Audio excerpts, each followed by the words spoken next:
రైతు ప్రతినిధులతో కేంద్రం మరోసారి చర్చలు జరుపుతోంది. విజ్ఞాన్ భవన్ లో 9వ విడత చర్చలు జరుగుతున్నాయి.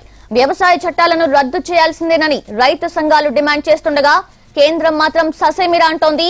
ఈ వ్యవహారంపై ఇప్పటికే 4 సభ్యులతో కమిటీ వేసింది సుప్రీంకోర్టు. 10 రోజుల్లోగా తొలి సమావేశం కావాలని ఆదేశించింది. రైతు సంఘాలతో చర్చించాలని సూచించింది. అయితే రైతులు మాత్రం కమిటీతో చర్చలు జరపబోమని చెబుతున్నారు.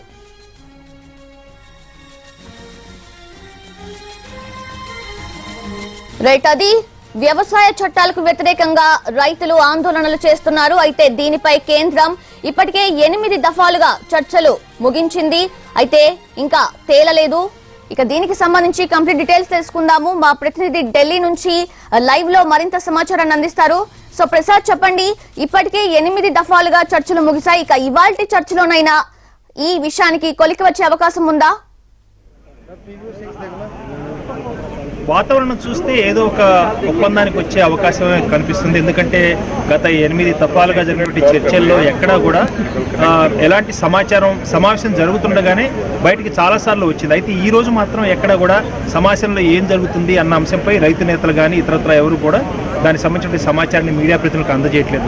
కాబట్టి గంభీరమైనటువంటి వాతావరణంలో అనేక అంశాలపై పూర్తిగా చర్చ జరుగుతుందనే ఒక భావన అందరిలో కూడా వ్యక్తం అవుతుంది. ఇంతవరకు కూడా రైతు సంఘాల నేతల నుంచి కూడా ఎక్కడ ఎవరికి కూడా ఏ మీడియా ప్రతినిధి కూడా ఎలాంటి సమాచారం కూడా అందలేదు. కాబట్టి ఒక పరిష్కార దిశగా అడుగులు వేస్తుంది ఈ చర్చలు దశ అన్నది అందరికీ కూడా అర్థమవుతుంది. అయితే సుప్రీంకోర్టు నిర్ణయం తీసుకున్న నేపథ్యంలో అందరూ కూడా కమిటీ ముందుకు వెళ్లి తమ వాదనలు వినిపించాలని చెప్పి సుప్రీంకోర్టు ఆదేశాలు జారీ చేసినప్పటికీ కూడా ఈ రోజు సమావేశం జరగడం అన్నది కూడా మరొక కేవలం ప్రభుత్వానికి రైతు సంఘాల నేతలకు మధ్య ఉన్నటువంటి అంశం. అదేవిధంగా కేంద్రంతో తాము చర్చలు జరిపి ఈ సమస్యను పరిష్కరించుకుంటాం కానీ సుప్రీంకోర్టు వేసినటువంటి కమిటీ ముందుకు తాము వెళ్లబోమని చెప్పి రైతు సంఘాల నేతలు పలువురు ఇప్పటికే బాహాటంగా చెప్పడం జరిగింది. అదే కాకుండా సుప్రీంకోర్టు కాన్స్టిట్యూట్ చేసినటువంటి కమిటీలో భూపేంద్ర సింగ్ రైతు నాయకుడు, భారత కిసాన్ యూనియన్ రైతు నాయకుడుగా ఉన్నటువంటి భూపేంద్ర సింగ్ కూడా ఈ కమిటీలో నేను ఉండను, రైతులకు రైతు ప్రయోజనాలకు విఘాతం కలిగించే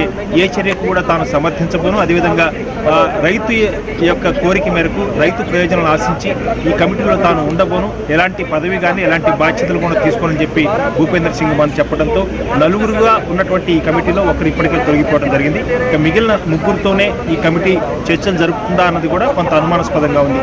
ఈ నేపథ్యంలో రైతు సంఘాల నేతలు ప్రభుత్వంతో నేరుగా చర్చలు జరిపి ఈ సమస్యను పరిష్కరించుకోవాలని ఒక గట్టి కొత్త నిశ్చయంతో ఉన్నట్టుగా తెలిసింది. కాబట్టి ఏదైనా అమెండ్మెంట్స్కి ఒప్పుకుంటారా, లేకపోతే ప్రభుత్వం దీనికి సంబంధించిన చేసే ప్రతిపాదనలకు రైతు సంఘాల నేతలను ఒప్పుకుంటారా కూడా వేచి చూడాల్సి ఉంది. ఇప్పటికే జనవరి 26వ తేదీన దాదాపు 1000 ట్రాక్టర్స్తో రాజపథ్పై తాము. Thank you Prasad.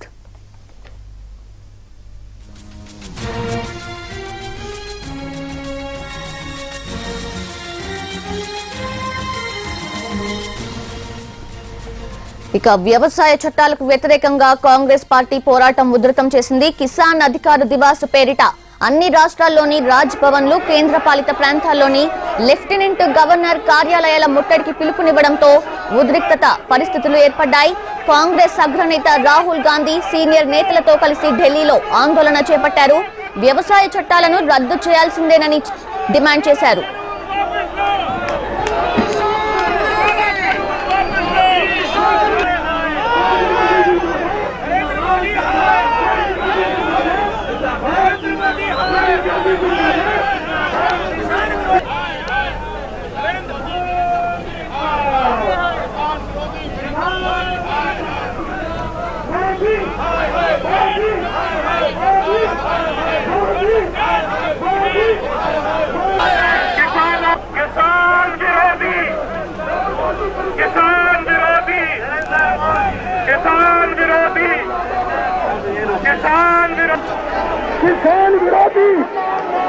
किसान विरोधी ये जो मामला है, इसको समझने के लिए पहले 2-3 और चीजें समझनी पड़ती। ये जो आज बॉर्डर पे हो रहा है और ये जो 3 नए कानून आए हैं, ये शुरुआत नहीं, शुरुआत बहुत पहले हुई थी और इस बात को मैं सालों से उठा रहा हूं। सवाल आपको याद होगा भट्टा परसोल, पहली बार ये भट्टा परसोल में उठा था कि इस देश में किसान का क्या हक है, किसान की क्या राइट्स है, क्या जमीन, किसान की जमीन उसकी है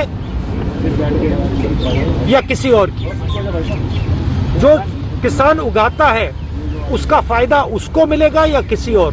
तो पहली बार ये सवाल भट्टा परसोल में उठा। उसका जवाब कांग्रेस पार्टी ने दिया, लैंड एक्विजिशन बिल को बदला। मोदी जी ने लैंड एक्विजिशन बिल को रद्द करने की कोशिश की, हमने उनको रोका। फिर उन्होंने कहा कि ठीक है, सेंटर पे हम लड़ नहीं पा रहे हैं, स्टेट्स पे उन्होंने लैंड एक्विजिशन बिल को रद्द कर दिया। दूसरा कदम, अब ये नया कदम आया है, ये जो 3 कानून हैं,